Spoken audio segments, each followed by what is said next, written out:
Assalamualaikum warahmatullahi wabarakatuh.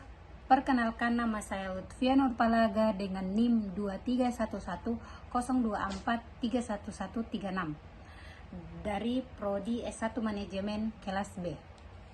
Di sini saya akan menjelaskan pemahaman saya dari modul 1, 2, dan 3. Yang pertama, tentang tujuan bisnis. Tujuan bisnis yang saya dapat ada 3, yaitu kebutuhan yang beraneka ragam atau visual circle, yaitu orang berbisnis untuk mendapatkan uang, dan uang akan dibelanjakan untuk memenuhi kebutuhan yang belum dimiliki. Dan yang kedua yaitu kebutuhan dan keinginan atau need and wants. Kebutuhan yang pada dasarnya terdapat dan tidak terbatas adalah keinginan. Dan yang ketiga yaitu keuntungan atau laba atau profit. Keuntungan yang mendorong kuat seseorang pebisnis untuk terus berinovasi dan beraktivitas supaya bisnisnya berkembang. Dan yang kedua yaitu yang saya dapat yaitu pengertian bisnis. Pengertian bisnis yang dapat kita pahami yaitu ada dari Hugeheis Al-Kapor, atau suatu usaha individu yang terorganisasi untuk menghasilkan dan menjual barang dan jasa guna mendapatkan keuntungan dan memenuhi kebutuhan masyarakat. Yang kedua yaitu Brown and Petroleo, atau suatu lembaga yang menghasilkan barang dan jasa yang dibutuhkan oleh masyarakat. Dan ketiga yaitu Boone dan Kurtz, atau semua aktivitas yang bertujuan mencapai laba dan perusahaan yang menghasilkan barang dan jasa yang dibutuhkan oleh sistem ekonomi. Dan yang ketiga yang saya dapatkan yaitu pelaku bisnis. Pelaku bisnis ini menurut Jeff Madura ada 5, yaitu yang pertama pemilik atau owners, atau pemilik saham atau pemilik dari suatu bisnis.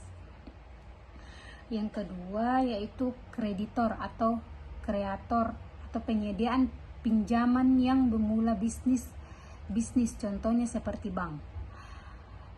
Dan yang ketiga yaitu karyawan atau penyediaan material dan supplier dan pelanggan. Dan yang keempat yaitu batas bisnis. Batas bisnis ini yaitu seperti industri menengah, perusahaan yang mempunyai kegiatan usaha di bidang industri dengan nilai universitas paling banyak 200 juta atau yang paling banyak 10 miliar untuk yang tidak termasuk nilai tanah dan bangunan. Yang kelima yaitu tentang kelemahan bisnis. Kelemahan bisnis ini yaitu seperti kurang paham akan regulasi, kurang paham manajemen atau struktur model tidak memadai, dan kurangnya tanggal teknologi. Dan kelemahan usaha ini seperti cepat puas, jarangnya inovasi, jarang mengadakan kaderisasi atau kurangnya berorientasi pada masa depan. Perbedaan bisnis ini yaitu bisnis kecil dan besar. Bisnis kecil ini pemiliknya jadi manajer, sedangkan bisnis besar manajernya bukan pemilik. Lalu bisnis kecil organisasi sederhana, sedangkan bisnis besar organisasinya lebih kompleks. Batas usaha ini yaitu seperti batasan usaha industri atau bisnis, yaitu yang pertama mikro dari 1 sampai 4 jumlah pekerja. Kedua yaitu kecil dari 5 sampai 19 jumlah pekerja.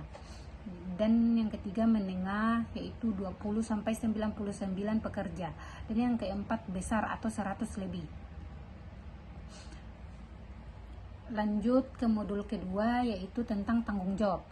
Tanggung jawab sosial perusahaan, yaitu tanggung jawab sosial kepada pelanggan, yaitu bagaimana memastikan tanggung jawab bisnis dan bagaimana memastikan tanggung jawab pemerintah. Dan yang keduanya itu yaitu tanggung jawab sosial kepada pelanggan, yaitu memastikan tempat kerjanya yang nyaman, baik tempat maupun peralatannya, memastikan tidak ada diskriminasi dan kesamaan kesempatan. Lanjut ke tanggung jawab 2, yaitu tanggung jawab kepada kreditor, yaitu kewajiban keuangan dan informasikan kreditor jika mempunyai masalah keuangan. Dan tanggung jawab kepada lingkungan, tanggung jawab kepada masyarakat, tanggung jawab kepada saham kepada pemegang saham.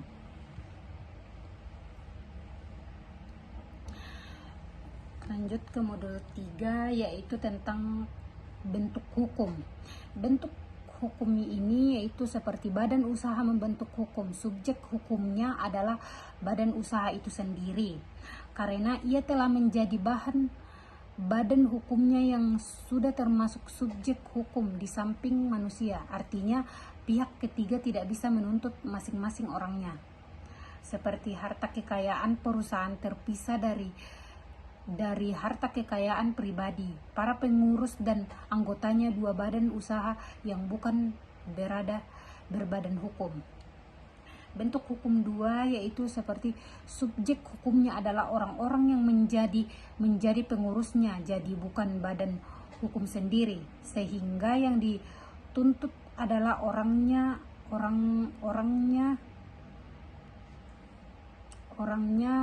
oleh pihak ketiga.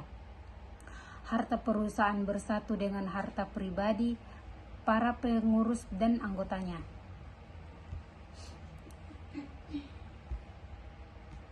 Lingkungan perusahaan ini seperti lingkungan bisnis, lingkungan perusahaan, lingkungan sosial budaya, lingkungan teknologi, lingkungan hukum dan politik.